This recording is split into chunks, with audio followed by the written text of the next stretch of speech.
Ok, vamos começar então.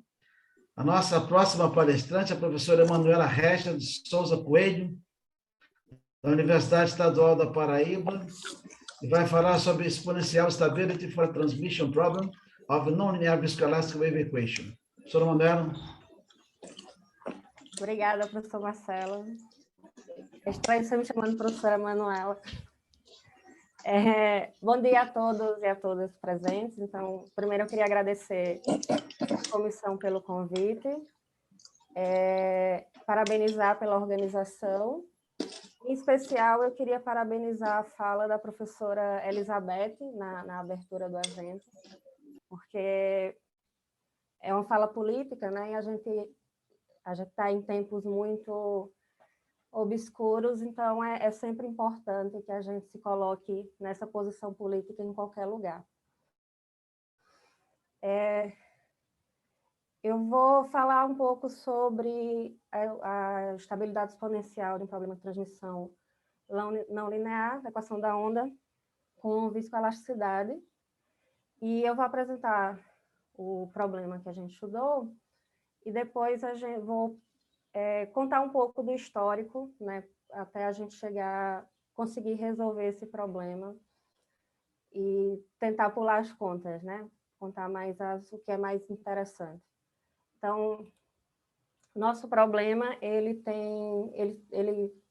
a gente estuda nesse domínio, né, a gente está chamando de ômega, todo esse aberto, e aí ômega 2 seria esse menorzinho aqui dentro, de modo que tanto o ômega quanto o ômega 2 são abertos, limitados e conexos no Rn, para n maior ou igual que 2, e o ômega 2 está compactamente contido no ômega, aí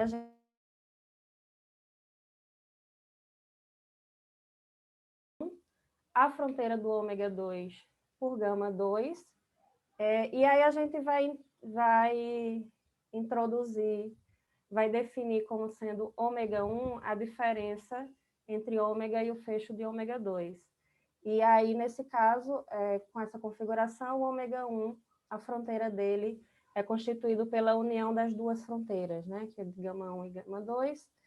E como a gente tem esses três ambientes, na verdade, né, então a gente vai considerar sempre a normal como sendo exterior a ômega 1. E aí a gente estuda esse problema, que é um problema de transmissão de ondas.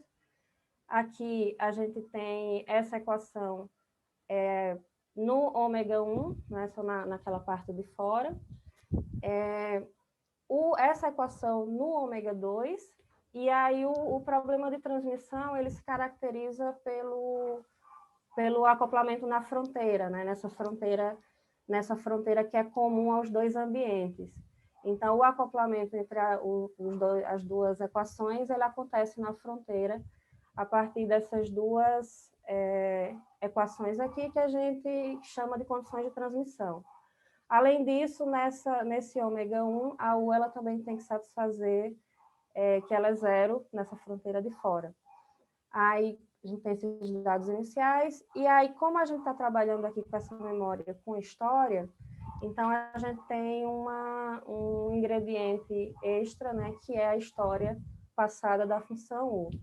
Então, para estudar esse problema, a gente tem duas considerações, né, dois elementos fortes, que é a transmissão em si e esse termo de memória com história, né, de memória passada. E aí a gente vai fazer algumas... sim. Aí sobre as funções envolvidas, a U0 ela denota a história passada da U, esse termo aqui, essa notação, é a derivada conormal da U sobre gama 2, que é dado dessa forma, né, onde esses K e J são as entradas da matriz K, e de forma análoga para a derivada conormal da V. E esse trabalho aqui que eu estou apresentando, ele foi aceito e publicado em formato online, né, nessa revista agora no começo do ano, e ele foi feito em colaboração com a professora Valéria, né, que foi minha orientadora de doutorado, e o Vinícius, o professor Vinícius também, que é professor da UTF e está concluindo o doutorado também com a professora Valéria, aí na UEM. E aí a gente vai, como eu disse, a gente tem esses dois ingredientes principais, né, essas duas problemáticas, e aí com relação aos problemas de transmissão, a gente tem no histórico, a gente tem, nesse livro do Lyons, ele estuda a controlabilidade pela fronteira de alguns problemas de transmissão, que depois são melhorados nesse trabalho do Liu, e é generalizado aqui nesse trabalho do Lagnese, né? Então, eles estudam o controle pela fronteira de problemas de transmissão de ondas. Aí, com relação à estabilização, a gente destaca esse trabalho do William e do Lewis, que eles fazem a estabilização de um problema de transmissão de ondas usando métodos multiplicadores, e esse trabalho do Jaime Rivera com o Egídio, que é um problema de transmissão de ondas com viscoelasticidade, mas em dimensão 1. E aí eles fazem a estabilização do problema usando multiplicadores, e a integral, a memória deles, no caso, não aquela memória de 0 a t, né? Não é a memória com história, que é o nosso caso. E aí a gente tem esse outro trabalho, que é um trabalho que foi o meu trabalho principal de tese, que foi feito junto com a professora Valéria e o professor Marcelo, que a gente faz a estabilização do problema de transmissão com essas características, né? Nesse trabalho, a gente estuda esse problema, e aí o que foi que a gente fez aí? Né? A gente tem, aqui a gente tem a equação a gente tem a onda. A gente tentou resolver o problema sem esse dumping friccional, né? A gente teria originalmente um problema linear com a memória aqui para a gente trabalhar como dumping. A gente não conseguiu resolver. A gente teve muitos problemas para sair de um ambiente para outro, especialmente quando a gente chegava em coisas na vizinhança da fronteira, dessa fronteira em comum, né, para sair de um ambiente para outro e usar as condições de transmissão, a gente teve muitos problemas. Então, a gente tentou usar métodos clássicos de multiplicadores, tentou usar resultados clássicos de semigrupo, já que a gente tinha um problema linear, e não saiu exatamente porque a gente tinha esse problema na vizinhança da fronteira em comum.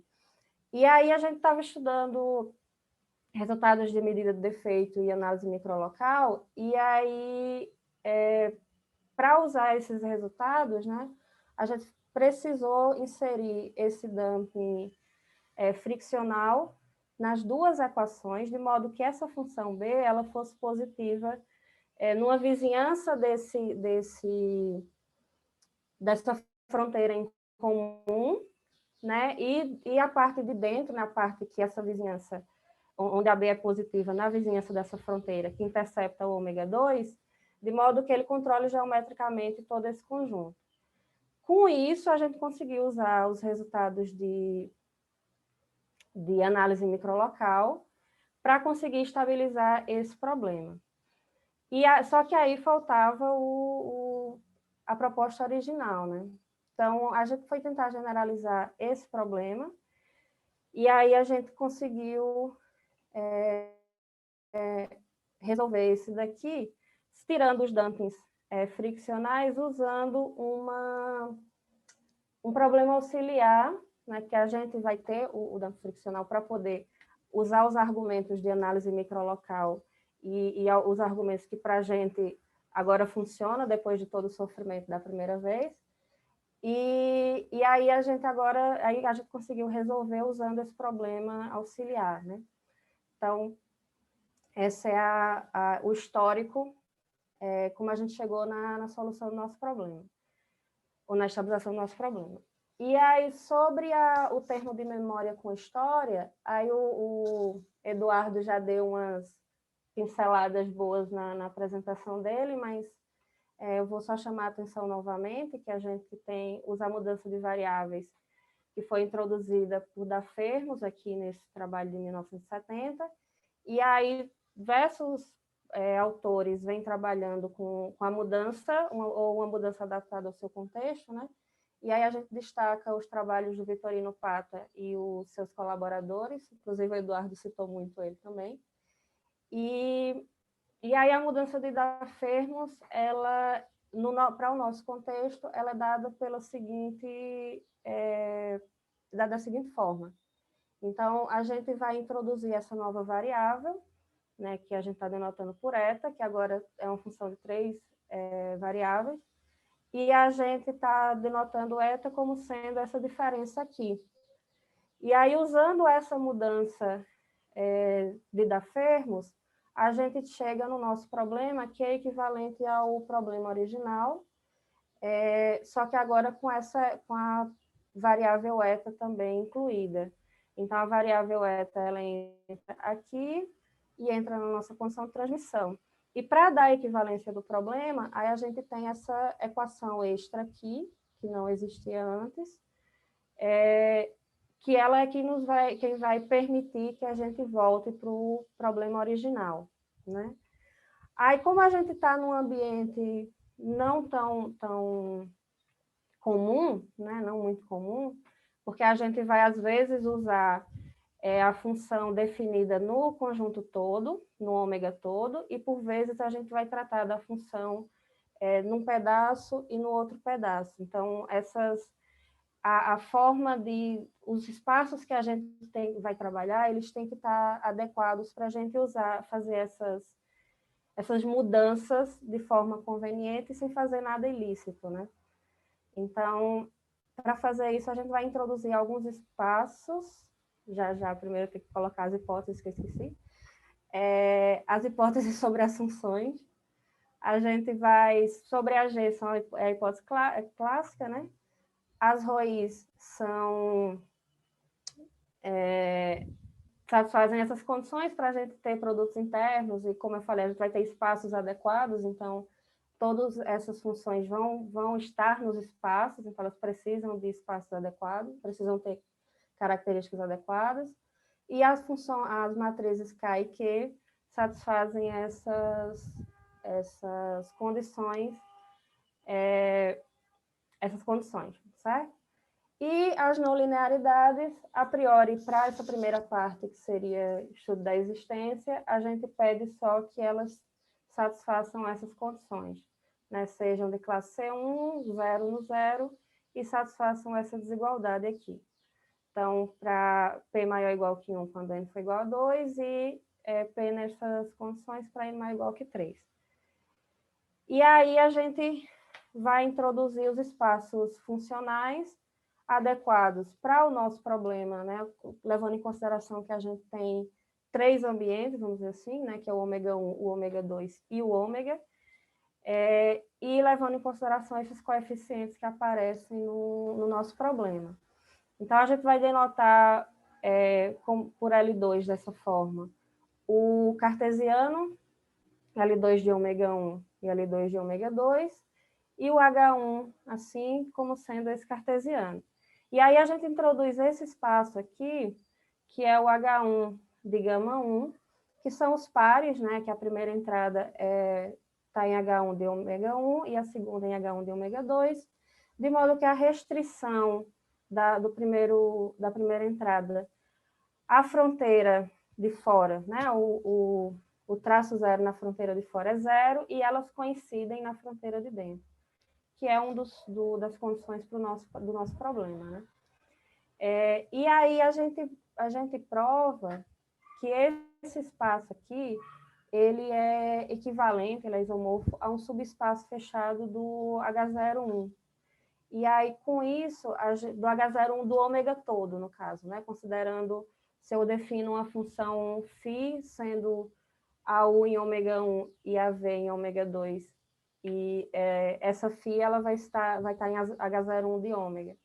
E aí, como a gente tem essa equivalência, então essa expressão aqui, ela define um produto interno em H1 de gama 1, e esse espaço ele é completo com esse produto interno, certo? E aí, para finalizar essa parte dos espaços que a gente vai trabalhar, a gente introduz esse espaço V, que também é um espaço clássico já, com esse produto interno, e aí a gente denota M como sendo esse L2 com peso, né, com essas características, com o produto interno usual, né, natural para esse espaço, né, definido dessa forma. E aí a gente também tem que considerar, né, esse operador T, que vai do domínio de T em M, que vai levar em menos a derivada com respeito a S no sentido distribucional, e o domínio desse operador é dado por essa expressão. Essas informações aqui, elas são exclusivas e são naturais do termo, da variável que foi introduzida, né, da eta. E aí elas dão, especialmente essas considerações, esse T ele é o gerador infinitesimal de um semigrupo, e, portanto, ele vai dar... A gente vai ter a solução para problema de Cauchy, e aí a gente consegue voltar para o problema original a partir desse operador, certo? E aí, tendo esses espaços em mente, a gente vai introduzir essa outra hipótese, né, que é sobre essa F grande, que vai ser definida como a integral da Fzinha, e H grande de forma análoga. Elas satisfazem essa condição, onde o beta 1 e o beta 2 são constantes maiores ou iguais que zero e menores que lambda, e lambda é o primeiro alto valor desse operador A, onde A é o operador definido por essa terna aqui, e esse Azinho é essa forma dada por essa expressão, certo?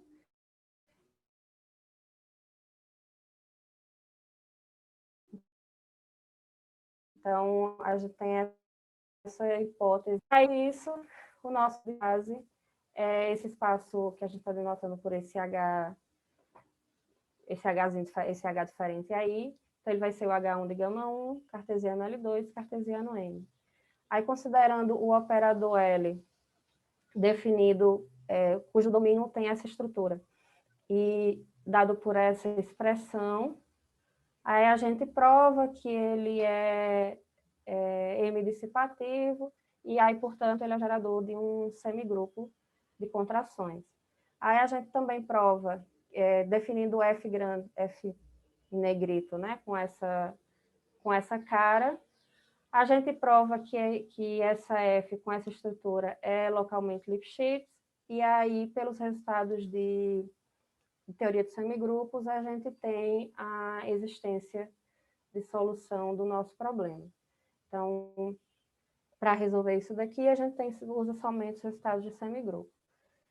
Aí, quando a gente vai direcionando para a estabilização, aí é que a gente chega no nosso...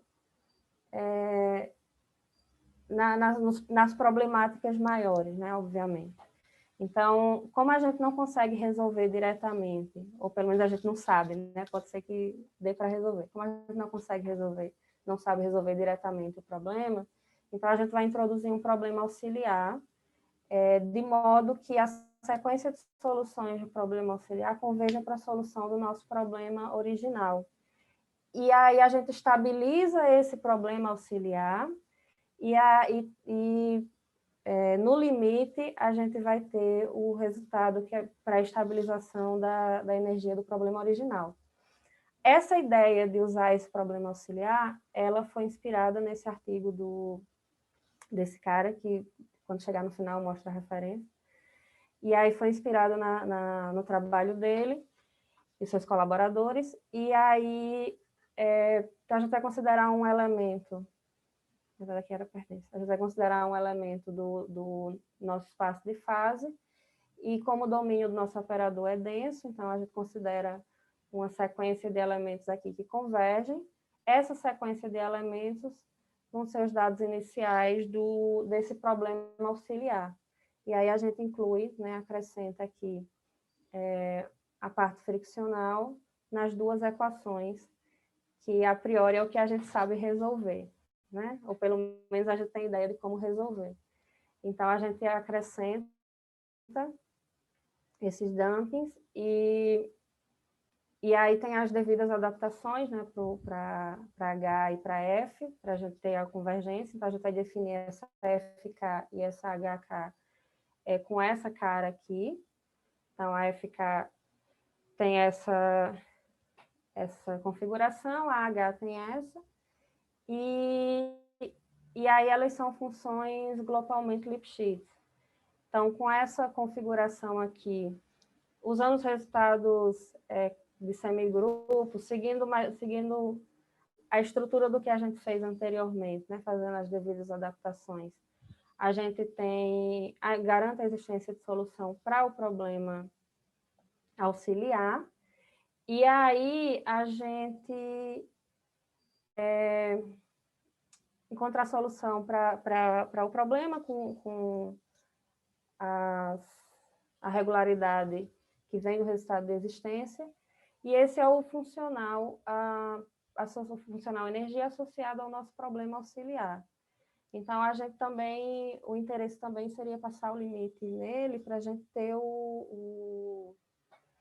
chegar no funcional energia no nosso problema, né? Aí aqui também com as devidas adaptações, o FK tem essa estrutura, o F grande e o H grande tem essa estrutura. E aí a gente faz algumas contas, consegue algumas convergências, usando só resultados de contas, né? Dizer assim. E aí a gente prova que a solução limite, né, do problema auxiliar, ele vai ter a regularidade que a gente precisa para as contas que vêm para frente. Então, a gente faz consegue garantir a convergência das FKs, né, das não linearidades do problema aproximado, do problema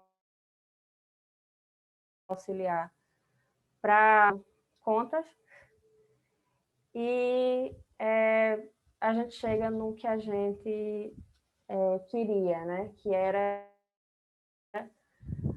fazer a conversa que são no espaço que constitui espaço de fase, certo? E aí a gente prova também que essa terna, né, ela satisfaz o funcional energia associado ao nosso problema original. A gente faz mais algumas contas e a gente chega no limite que a gente tem o funcional energia do nosso problema original. Então, beleza, a gente tem solução do nosso problema, o problema auxiliar tem solução, a gente consegue uma convergência em espaços que são necessários, a gente consegue que o limite satisfaça, a gente tem o limite também lá no funcional energia. A estabilização do problema auxiliar, com a estabilização do problema auxiliar, e aí depois, com essas informações, como a gente tem essas convergências, a gente consegue estabilizar o nosso problema original. Então, para apresentar algumas hipóteses, né, sobre a G, precisa dessa hipótese sobre a G para a estabilização, e aí como foi acrescentado essa dissipação friccional, então a gente vai também usar acrescentar essa hipótese, né, de que ele é positivo numa vizinhança da fronteira de ômega 2, né, de gama 2, de modo que na interseção com o ômega 2, essa parte que seja de interseção controla geometricamente todo o ômega 2. E aí, com essa hipótese adicional, a gente consegue a estabilização do problema auxiliar, né? E aí depois a gente usa o limite passa o limite para conseguir a estabilização do problema original. Aí a gente também, sobre as não linearidades, a gente precisa acrescentar essas hipóteses e a gente também tem esse princípio de continuação única que a gente está assumindo, mas a gente observa que quando essa psi for nula, a gente tem os resultados de Burke e Gerard, e quando for outra situação, a gente tem esse resultado para o princípio de continuação única. Então, não é nenhum absurdo a gente estar pedindo isso. E aí a gente tem a derivada da energia, do funcional energia do nosso problema satisfaz essa igualdade, e a gente tem significa que a energia é não crescente. Aí o nosso teorema de existência, né? de estabilização. Então, de posse de todas essas hipóteses, a gente tem que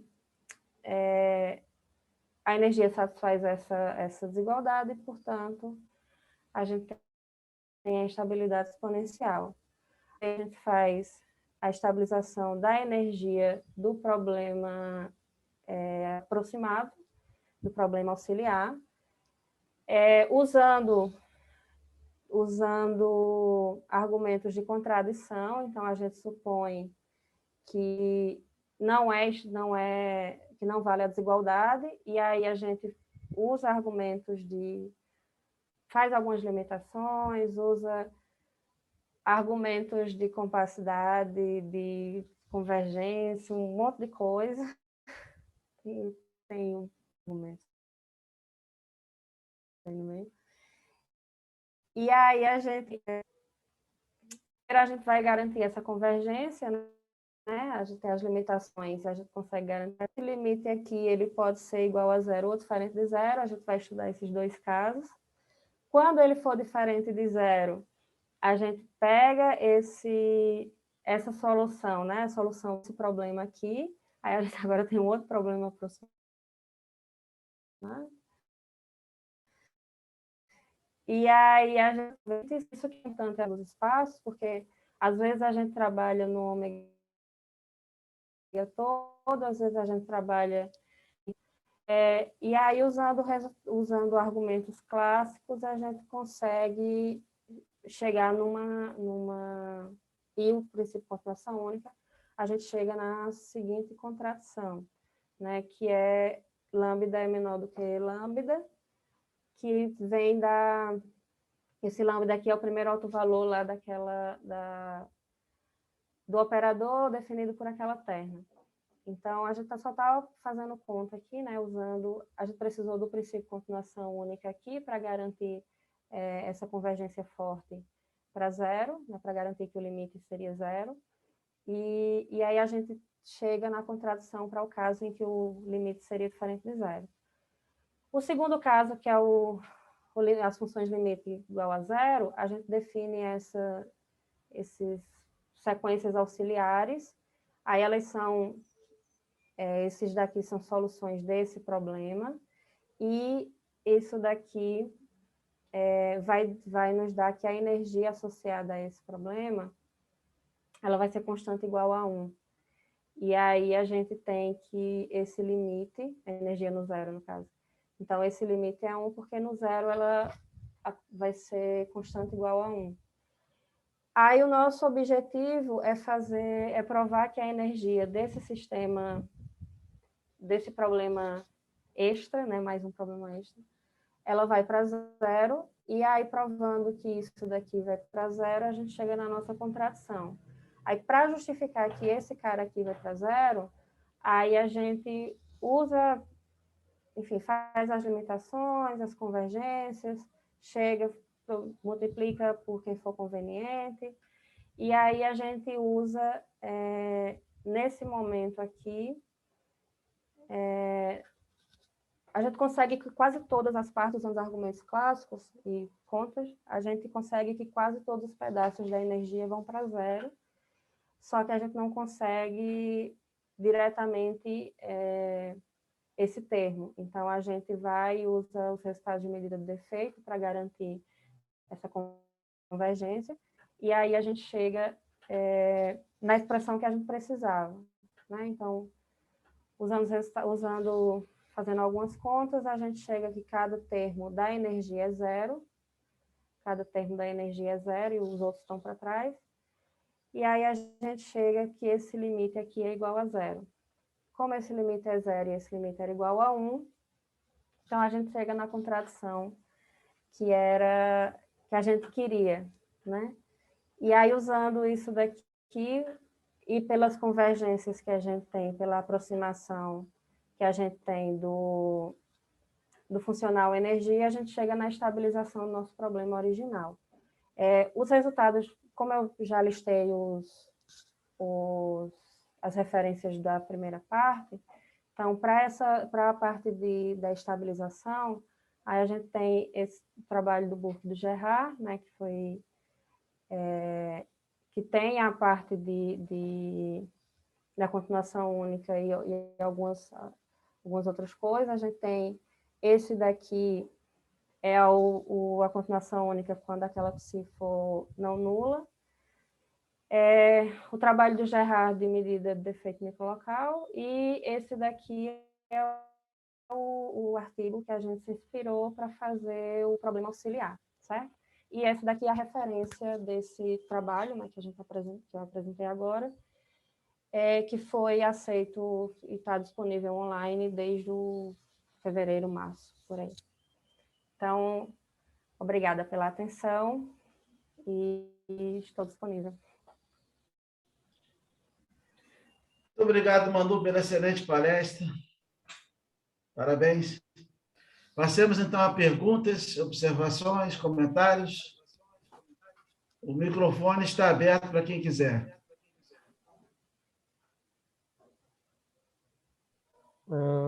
Eu tenho uma curiosidade. Primeiro, parabéns pela palestra, Manuela, foi muito boa. Você sabe alguma referência ou sabe dizer qual é a regularidade das soluções em ômega? Não em ômega 1 ou ômega 2, mas em ômega.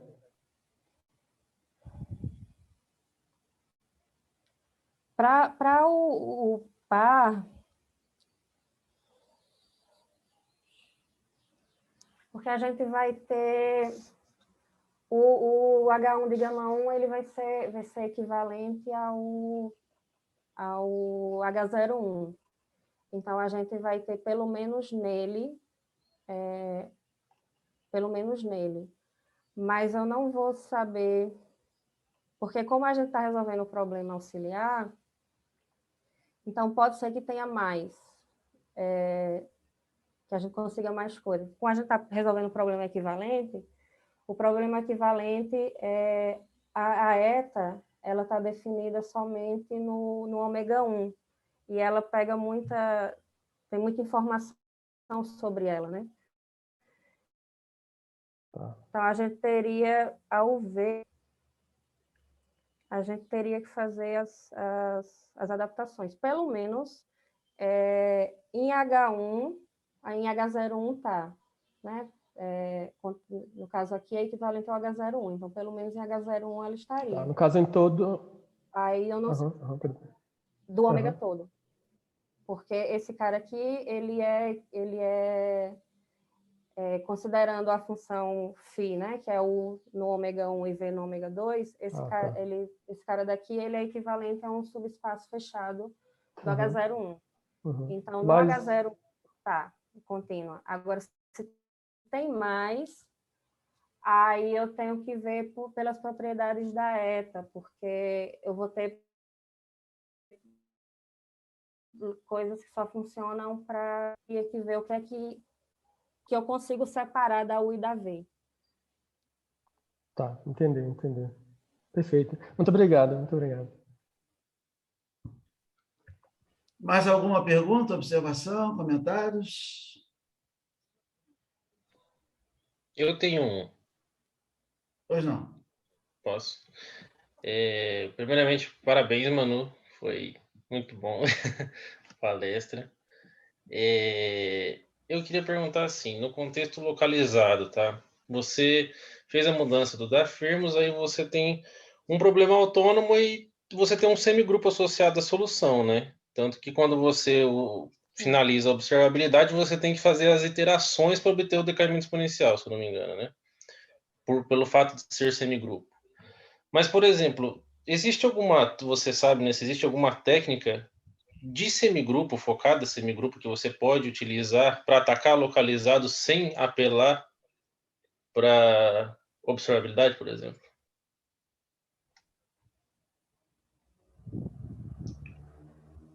Por exemplo, como eu uso um PRUS num contexto localizado, ou como eu uso alguma coisa desse tipo num contexto localizado? Não sei. Não sei te dizer, não. Não tenho lembrança exatamente, não. Não sei se o Marcelo ou a Valéria podem me ajudar, mas eu não tenho lembrança, não. O problema não autônomo é difícil. Problema não autônomo é difícil. Sem a propriedade de semigrupo. Sim, mas nesse caso né? Não, Nesse caso Não, então, oi, bom dia a todos e a todas. Professora. Oi, Eduardo, oi, Manu, todo mundo. Então, aquele primeiro problema da tese da Emanuela, a gente tentou usar Prússia, você lembra, né, Manu? Sim. Então, Certo. só que a gente não obteve muito sucesso. E nesse problema, se você observar, a gente já tinha que pedir que atuasse um dumping friccional localizado na vizinhança da fronteira gama 2. Uhum. E mesmo assim, a gente não obteve sucesso. Apesar de ser um problema linear, né, a gente, por ser transmissão, a gente teve problemas técnicos. Não significa que a gente não possa fazê-lo. No entanto, a gente obteve problemas técnicos. Exatamente. Agora, a gente está com um problema um pouco mais grave. A gente retirou essa dissipação friccional na fronteira que ajudava, usando o problema aproximado. Então, se a gente for seguir os nossos passos, o que não significa que esses são os passos que podem ser os passos corretos, a gente não conseguiu naquele momento, usando esse problema. Então, assim, pode ser que, de repente, seguindo um outro caminho, usando um outro jeito, porque, por exemplo, eu não tenho muita familiaridade com Proust, vou ser bem sincera. Como eu eu tenho mais afinidade com problemas não lineares, eu não sou muito de usar Proust. É que esse caso era um problema linear. Mas, em geral, eu não tenho muita familiaridade, então pode ser que alguma coisa me escapou de Proust naquela época. A minha, a Emanuela, a Marcela, todos que trabalhamos com essa parte do Proust. Então, pode ser que seja possível, mas nesse momento eu não saberia te falar sobre isso, porque os passos não são muito claros que é possível nessa técnica, pelo menos do jeito que a gente fez. Entendeu? Só para complementar, usando o Proust, a gente sempre ficava com problemas com com o termo de transmissão. A gente sempre tinha problemas nessa parte. Assim. Como a gente não tem informações, a gente tem regularidade nos ambientes separados. Né? Na fronteira mesmo, a gente não tem muitas informações, especialmente sobre a derivada normal. Então, a gente sempre ficava com problema para sair de um lugar e ir para o outro. E aí a gente não conseguiu as desigualdades, as limitações que a gente precisava. Então, não pode ser, como a professora Valéria falou, pode ser que seja possível. Mas, assim, eu tentei meses e meses, não deu certo. Nós tentamos, né, Manuela? A gente sofreu bastante, porque a gente queria obter, né? E a gente fez muita conta e, infelizmente, foi técnico. A gente não conseguiu... porque, assim, apesar de ser aparentemente localizado, é uma transmissão. Então, tem o lance da transmissão. Essa propagação por meio de uma interface foi um problema que a gente teve que lidar, entendeu? Sim. É diferente da localização, de uma certa forma. Por si só, né? Entendeu? Essa transmissão é meio diferente, pelo menos foi a gente abordar. Pode ser que quem tenha mais afinidade, mais familiaridade com o Prussi, de repente o Márcio, por exemplo, o Jaime, o pessoal que trabalha mais com Prussi, consiga lidar melhor com os resultados e as técnicas que, sabe, que não é o meu caso, eu não trabalho, eu não tenho muita familiaridade. Só para complementar, não, mas eu entendi, realmente deve ser bem complicado, nem imagino tanto que vocês fizeram de contas aí, né? Mas é porque quando você usa resultados de semigrupos, você obtém decaimento uniforme para o semigrupo, né? Então você tira aquele contexto de o requerimento da I de 0 menor ou igual que R, por exemplo, fazer em limitados, dados iniciais limitados arbitrariamente, mas limitados, né? Então, para semigrupo, você ganha a uniformidade da taxa, por exemplo, né? Então, só para né, se um dia eu conseguir fazer um semigroup approach desse resultado, vai ficar, eu acho que bem interessante. Bem legal, bem legal. Ia ser, digamos, um fecho dessa conversa, né? Sim, ficou muito, muito bom. Parabéns, Manu. Parabéns, professora Valéria. Tchau, gente. Obrigada. Desculpa Obrigada. interromper. Então tá, gente. Não há mais tempo para perguntas. Vamos agradecer a Manu pela excelente palestra.